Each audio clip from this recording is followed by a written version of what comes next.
work, and Oh, it's a real pleasure to be speaking with you today. Thank you for your time. thank you, Sophia. It's good to see you.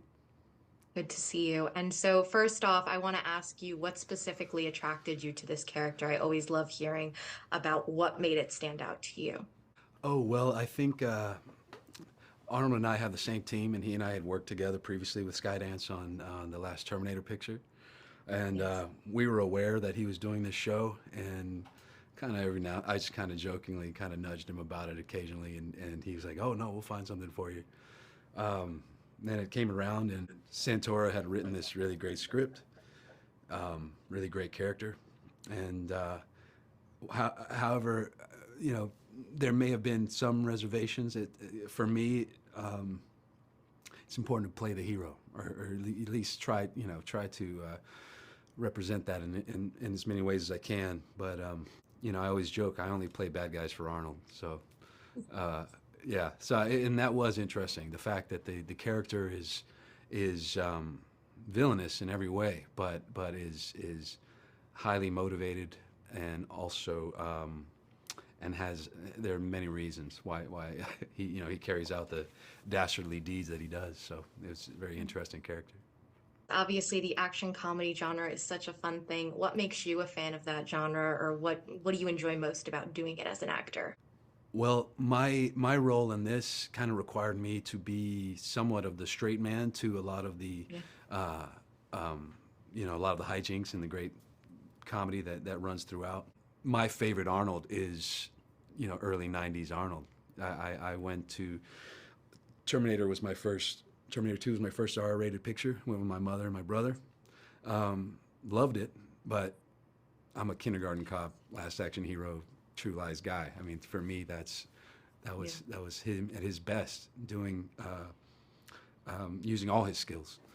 And so yeah, action comedy was perfect. It was right in the right channel, and he's really fantastic in it. Yeah. And I imagine this was just such a fun set. I mean, the cast is so insanely talented in this, and I really had a good time with it. Was there a favorite filming memory that when you look back on the experience sort of stands out or sticks out to you? Yeah, I love this cast. I mean, Fortune and Travis are just their banter throughout the series is excellent, and Monica, who we all loved in Top Gun, gets to show another side of herself, and she's fantastic. I think it probably was offset really. That probably the memories that I remember the most. Uh, Arnold buys a boat in the show, so he felt that it was important that we all go out on Lake Ontario and do some boating and just smoking some stogies, hanging out on the boat with Arnold was a lot of fun. You can't get any better than that, Yeah, can you? it's I great. mean, seriously. We had to hide our beers, because you're not allowed to drink out on the water, and we just kind of cuffed the beer, and we weren't going crazy, Love it. but Love it. yeah. And were there any specific challenges tied to this project that you maybe hadn't experienced on a previous one? I mean, you've had such really great roles. I've been a fan for a long time, and it's very interesting seeing you get to do different things. Yeah, I think the challenge in this one was having to stand down in a lot of the action scenes. I play the man behind the desk. I once worked with Fred Molina, and he said, when you're young, you play the guy standing in front of the desk. When you get older, you play the guy sitting behind the desk. And as the boss, I kind of delegate a lot of the action and to my my subordinates, I guess. And so I guess it was hard to stand down when you really want to kind of get in the mix and fully, you know, show show your show your best. And but David Chinchilla, who plays my right hand man, is fantastic.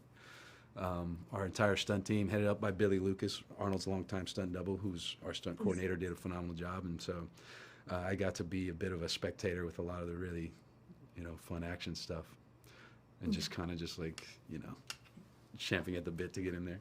There are so many fans excited for this project. I mean, when the trailer dropped, there was just such an excitement about it. I'm curious, what are you most excited to sort of let them see from the series or see them react to?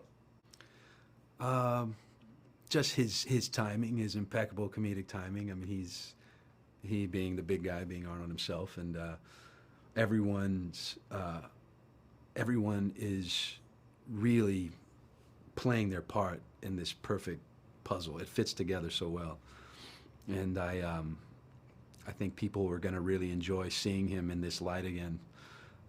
It's been a while since I think he's done this is his first television show ever. So to get to witness that and to see him still going strong, I think people will be looking forward to that.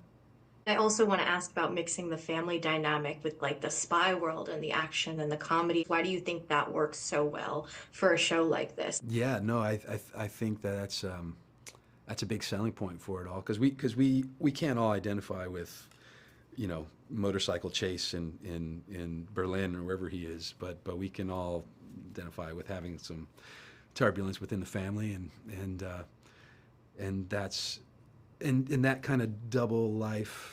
You know, right now my wife had never seen Breaking Bad, so we're watching that right now, and that has, you know, it's the same type of storytelling where it's always on a razor's edge. If for people who shouldn't know, who shouldn't find out certain information, they're always right at the brink of finding it out. So I think, and then of course it raises the stakes. He has everything to protect and live for, and Fabiana does a great job as his wife, and Monica and all the kids, and Jay, of course, who plays the son-in-law. It's all you know, it's all really touching. All those moments are really heartfelt, and I think that's an important balance to the rest of the show.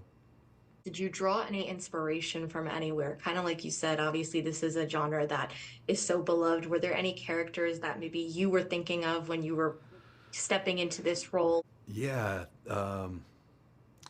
there was a I forget which Bond picture it was. It was one of the Timothy Daltons. I think it might have been The Living Daylights,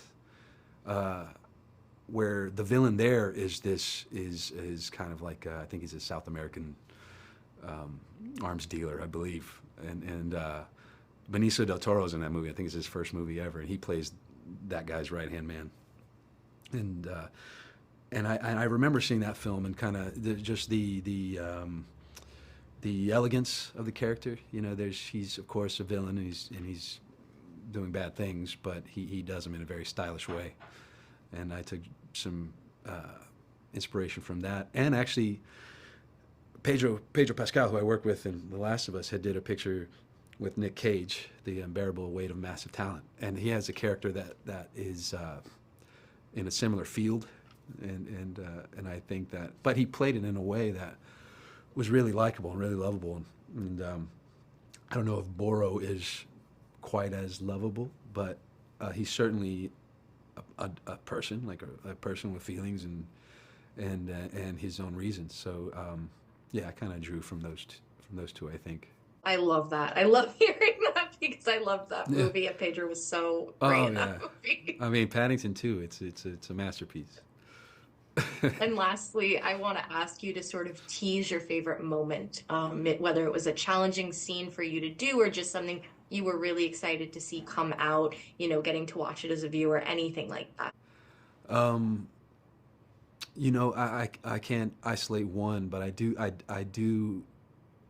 was really impressed with the spectacle and the sheer epicness of the action.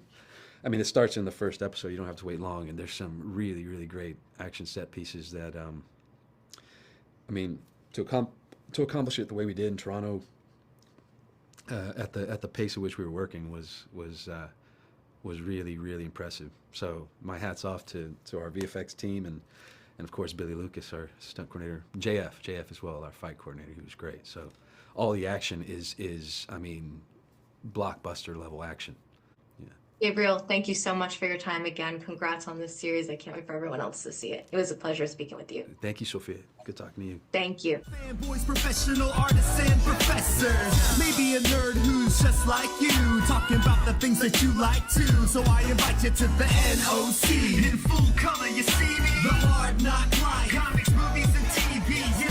Pop culture with a different perspective. Watch it on your screen, hit play, so check this.